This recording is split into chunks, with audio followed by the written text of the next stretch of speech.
সুমন ভাইয়ের কিছু হলে জ্বলবে আগুন ঘরে ঘরে। এই চুনারগড় থেকে যে দাবিটি উঠেছে, ওনার দৃষ্টান্তমূলক শাস্তির দাবি উঠেছে অপরাধীদের বিরুদ্ধে, এইখানে আপনি একাত্ম ঘোষণা করেছেন এবং এইখানেও কষ্ট করে এসেছেন। তো আজকে আপনি এই বিষয়ে একটু বলেন আমাদের। আসসালামু আলাইকুম।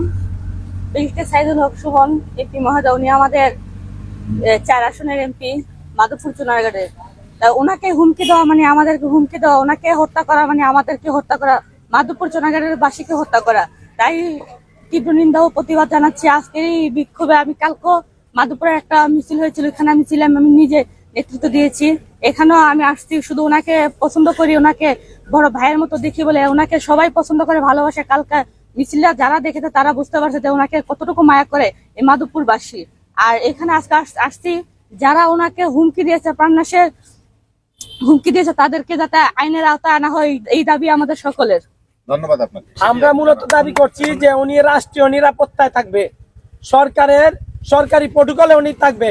উনি অন্যান্য সংসদ সদস্যের মতো না, উনি সারা বাংলাদেশের আলোচিত একজন সংসদ সদস্য।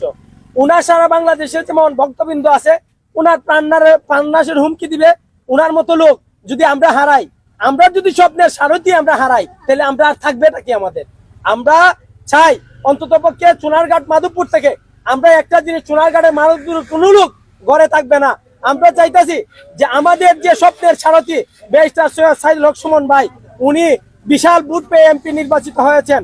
আমরা চাই যে আমরা এই পর্যন্ত অনেকটা দেখেছি, কোনো ঘটনা হইলে স্বরাষ্ট্র মন্ত্রণালয়ে একটা বিপ করেন, ডিবি কার্যালয়ে একটা বিপ করেন। শুধু আমরা হবিগঞ্জ জেলার এসপি মহোদয়কে দেখছি, উনি বলছেন যে সর্বোচ্চ চেষ্টা করতেছেন। আমরা চাই সর্বোচ্চ মহলে কোনোভাবে দুর্বল করে আমাদের এটা দেখা যাবে না। আমরা যদি আমাদের কোনো সমস্যা আমাদের এমপি মহোদয়ের হয়, সারা বাংলাদেশের মানুষ যাতায়াত করবে, রাস্তাঘাট, ব্রিজ, কালভার্ট সবকিছু বন্ধ থাকবে। আমি বলতেছি যে 24 ঘন্টার মধ্যে যদি আমাদের যারা এই কুলাঙ্গাররা আমাদের এমপি মহোদয়কে আমাদের হত্যার হুমকি দিছে, তাদেরকে গ্রেফতার করে ক্যামেরার সামনে না রাখ পর্যন্ত আমরা ঘরে থাকবো না।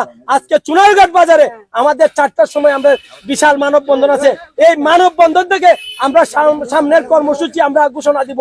যতক্ষণ পর্যন্ত এই কুলাঙ্গারদের দইরা ক্যামেরার সামনে না আনা হবে, ততক্ষণ পর্যন্ত আমাদের কার্যক্রম চলমান থাকবে। আমরা বললাম আমাদের কোনোভাবে আমরা চাই, আমরা শেষ বিন্দু দিয়ে হলেও, আমাদের জীবন দিয়ে হলেও আমাদের অভিভাবক আমাদের এমপি মহোদয়কে আমরা করতে চাই। আমরা আজকে 7চুরি জাতীয় উদ্যানে, এখান থেকে আমরা বলতেছি আমাদের সভাপতি আবুল ভাই আছেন, আমাদের পাশে আছেন আমার মাধবপুর উপজেলার ভাইস চেয়ারম্যান, সকল নেতৃবৃন্দ এখানে উপস্থিত আছেন।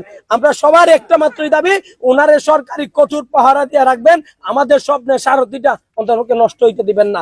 আমরা কোনোভাবেই আমরা বাসায় থাকবো না। সব সময় আজকের দিন পরে আমরা সামনের কর্মসূচি দিয়ে আমরা রাস্তায় অবস্থান করব।